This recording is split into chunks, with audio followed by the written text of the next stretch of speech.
எல்லாருக்கும் வணக்கம். நம்ம எதிர்பார்த்த மாதிரியே மே 7ஆம் தேதி அண்ணன் பதவி ஏற்கிறாரு சிஎம் ஆட்டு. சென்னையில் நாளைக்கு நேரு உள் விளையாட்டு அரங்கம் அங்கே இந்த ஒரு ஃபங்க்ஷன் கண்டக்ட் பண்ணுறாங்க. அதுக்கான ஏற்பாடுகள்லாம் ஒரு பக்கத்தில் நடந்துகிட்ருக்கு.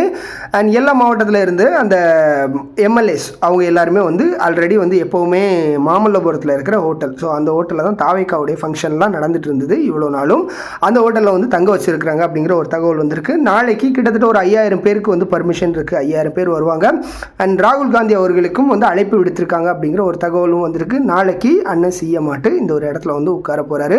அண்ட் தாவேக்காக்கு பெரும்பான்மைக்கு யாரெல்லாம் ஆதரவு கொடுப்பாங்க அப்படிங்கிற நம்மளுடைய லிஸ்ட்டில் காங்கிரஸ், கம்யூனிஸ்ட், ஐயூஎம்எல் இவங்கெல்லாம் இருந்தாங்க. ஐயூஎம்எல் முடியாது, நான் டிஎம்கே கூட தான் இருப்பேன்னு சொல்லிட்டாங்க. காங்கிரஸ்லேயும் ஒரு தரப்பு சிபிஎம்னு நினைக்கிறேன், சிபிஐ, ஸோ அவங்க முடியாது அப்படின்னு சொன்ன மாதிரி தான் ஒரு தகவல் வந்திருக்கு. அண்ட் காங்கிரஸ் தரப்பில் இருந்து நீங்கள் மாநிலமே நீங்கள் முடிவு பண்ணிக்கலாம் அப்படிங்கிற ஒரு தகவலை கொடுத்துருக்காங்க. அண்ட் மாநிலமும் விஜயோட போகிற மாதிரி தான் இருக்குது. ஸோ 5 காங்கிரஸ் ஓகேவாக வந்துடும். அதுக்கப்புறம் இனி இருக்கிற மக்கள், ஸோ இவங்க யார் யார் சேர போகிறாங்க அப்படிங்கிறத வெயிட் அண்ட் சி பொறுத்திருந்து பார்ப்போம்.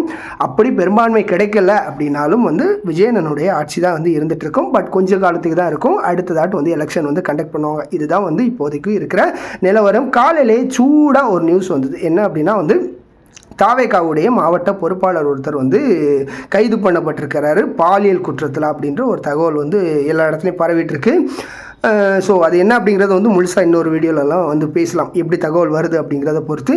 பட் தாவேக்காவாக இருந்தாலும் யாராக இருந்தாலும் இந்த இடத்துல நாம் பேசுவோம் அப்படிங்கிறது தான். அதுக்காக தான் முக்கியமாகவே இந்த ஒரு வீடியோ. இவ்வளோ நாள் இந்த எம்எல்ஏஸ் இப்படி பண்ணாங்க, இப்படி கொள்ளடிச்சிருக்காங்க, அது இது எல்லாமே நம்ம பேசிகிட்டு இருந்தோம். பட் இந்த ஒரு விஷயம் இதை மாற்றணும் அப்படின்றதுக்காக தான் ஒரு ஆளை மாற்றி கொண்டு வந்திருக்கோம். இவங்க எம்எல்ஏஸ் எந்த தப்பு பண்ணாலும் அதையும் நம்ம சுட்டி காட்டுவோம், அதையும் நம்ம பேசுவோம்.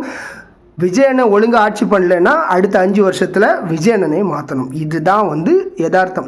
நாடு நல்லா இருக்கணும், அதுக்கு ஒரு மாற்றம் வரணும். மாற்றத்தை கொடுத்துட்டோம், இனி அவங்க கையில் எப்படி கொண்டு போக போகிறாங்க அப்படிங்கிறது தான் யதார்த்தம்.